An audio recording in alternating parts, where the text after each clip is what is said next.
Señoras, señores, bienvenidos al canal Al24 News en español.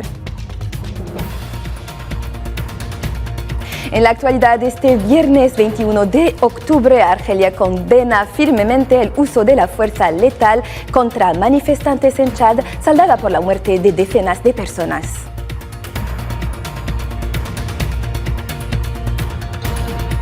En Italia, Giorgia Meloni, nombrada primera ministra, presenta a su gobierno.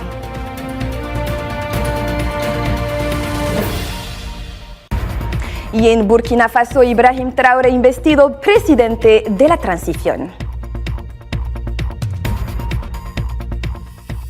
Hola de nuevo. En Argelia, los periodistas celebrarán mañana su Día Nacional, que coincidirá con el 22º día de octubre de cada año. En vísperas de esta efeméride, el presidente argelino Abdelmejid Tebboune trasladó un mensaje al conjunto de la corporación en el cual ha destacado el nivel de toma de conciencia nacional de los medios informativos, que encaran la difusión de fake news y la sistemática propaganda con miras a desviar la atención de los logros que ha alcanzado Argelia y su capacidad a retar los desafíos.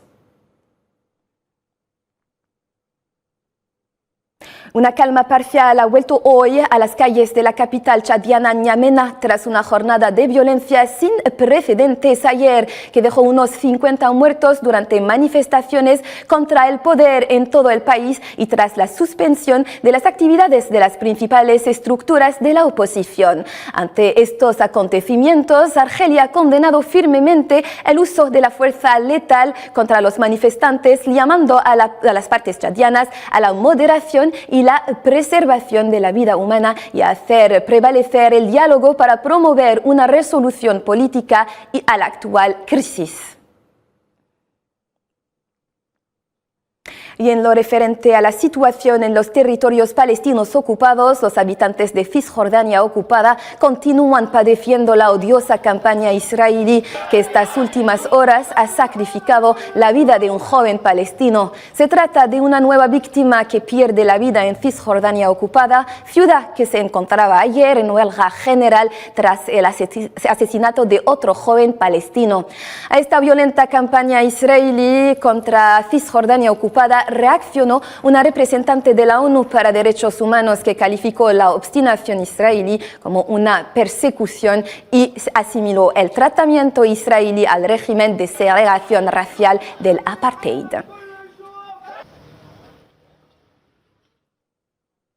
Los italianos tienen ya un nuevo gobierno que será dirigido por la primera ministra Giorgia Meloni, que hace historia al convertirse en la primera mujer al frente del gobierno italiano tras su rotunda victoria en las últimas elecciones generales del país.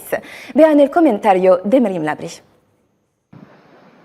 Tras varias semanas de consultas con el presidente Sergio Mattarella, la nueva dirigente del gobierno italiano ha anunciado la composición de su administración que contará con 24 miembros. Tanto la nueva primera ministra como el resto de los miembros del nuevo gobierno italiano toman posesión de sus cargos este mismo sábado. El domingo se formalizará el traspaso de poderes con el primer ministro saliente Mario Draghi y se celebrará la primera reunión del nuevo Consejo de Ministros italiano. Posteriormente, para la puesta en marcha oficial del gobierno, Giorgia Meloni debería someterse a la investidura en las dos sedes del Parlamento, el Senado y la Cámara de Diputados, un formalismo dado que la coalición cuenta con una mayoría suficiente para gobernar.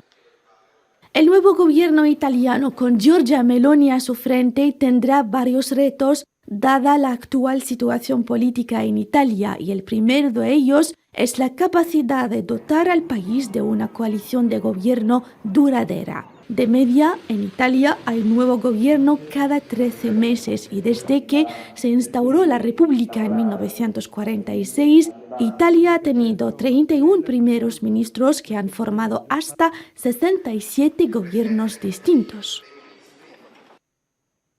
Y en lo referente a la guerra en Ucrania, cerca de 2.000 soldados rusos han llegado a Gerson, al sur del país, para reponer el personal perdido y reforzar la línea del frente ante el avance de la contraofensiva ucrania. Además, las autoridades rusas han acusado este viernes a Kiev de un ataque que ha causado al menos 4 muertos en Gerson.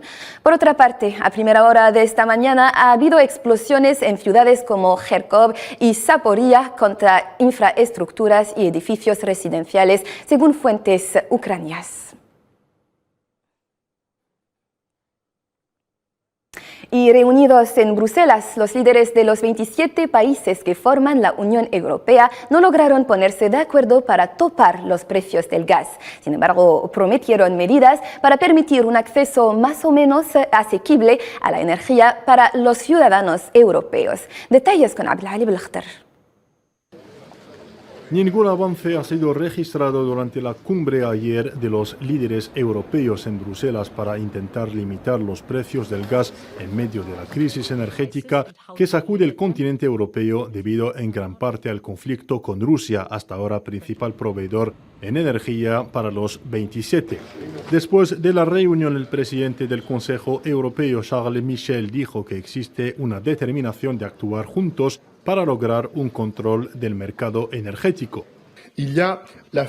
Hay una fuerte determinación compartida por unanimidad de actuar juntos como europeos para alcanzar 3 objetivos, que son recortar los precios, garantizar la seguridad del suministro y seguir trabajando para reducir la demanda.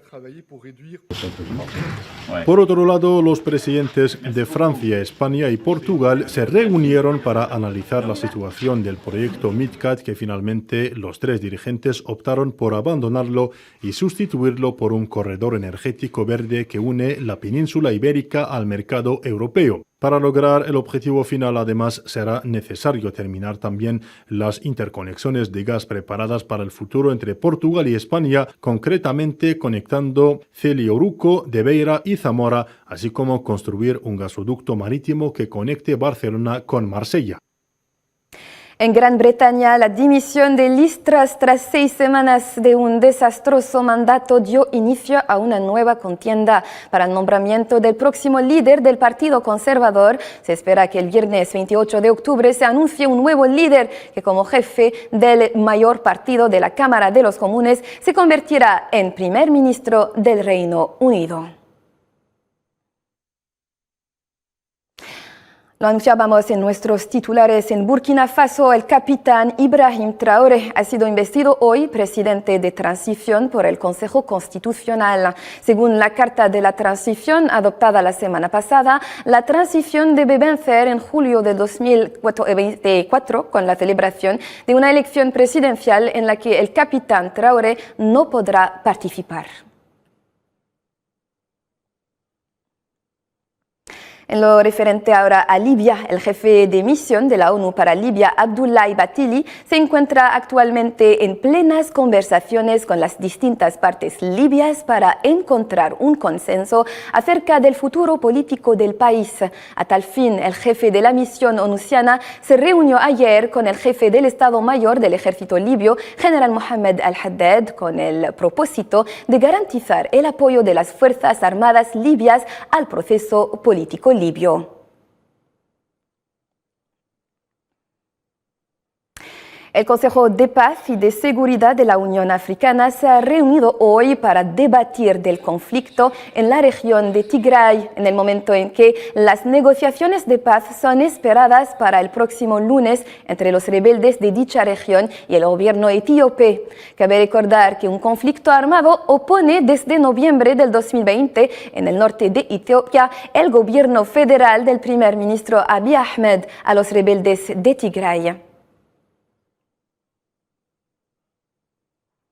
El presidente de Colombia, Gustavo Petro, ha acusado este jueves a Estados Unidos de arruinar todas las economías del mundo al aumentar las tasas de interés que desembocan en la recesión mientras toman decisiones con el fin de protegerse frente a una crisis económica ya indiscutible.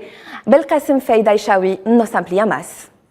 El mandatario colombiano ha criticado las últimas decisiones estadounidenses como el alza de las tasas de interés que condujeron a una recesión de la economía mundial, especialmente la de los países latinoamericanos, por lo que ha instado a la creación de un bloque de países de la región para hacer frente a la recesión.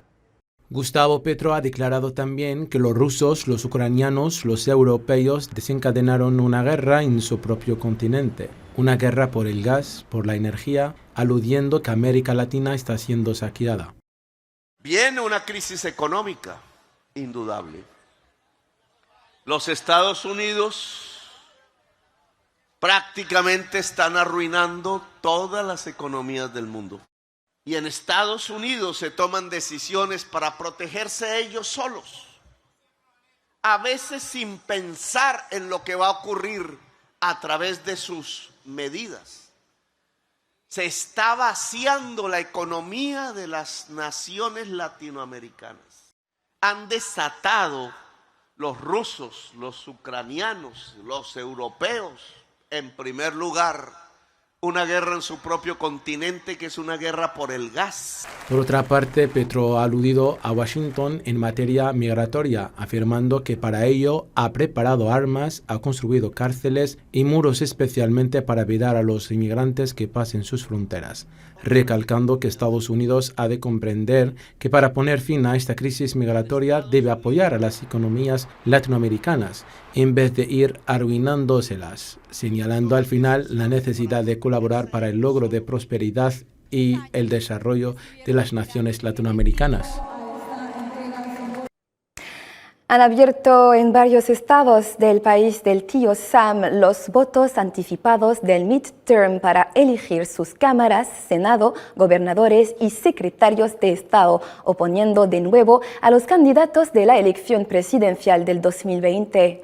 El presidente Joe Biden no está en la boleta electoral de las elecciones intermedias. Sin embargo, el resultado del 8 de noviembre próximo determinará cuánto puede lograr en la segunda mitad de su mandato y cómo el gobierno puede responder a los crecientes riesgos de recesión. Será también un barómetro para el Partido Republicano y si Donald Trump competirá contra Joe Biden en el 2024. Y concluimos con esta noticia fascinante, el descubrimiento de los genomas de 13 individuos que ocuparon 2 cuevas de Siberia hace más de 50.000 años.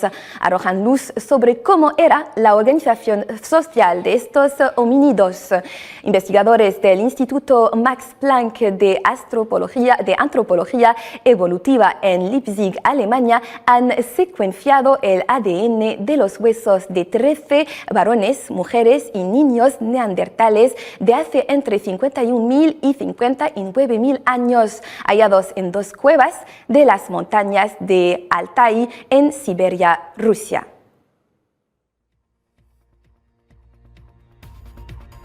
Y con esto concluimos nuestra cita informativa de esta noche. Gracias por la atención prestada. Les recordemos que pueden seguirnos en las redes sociales para más información. Gracias por su atención y un saludo.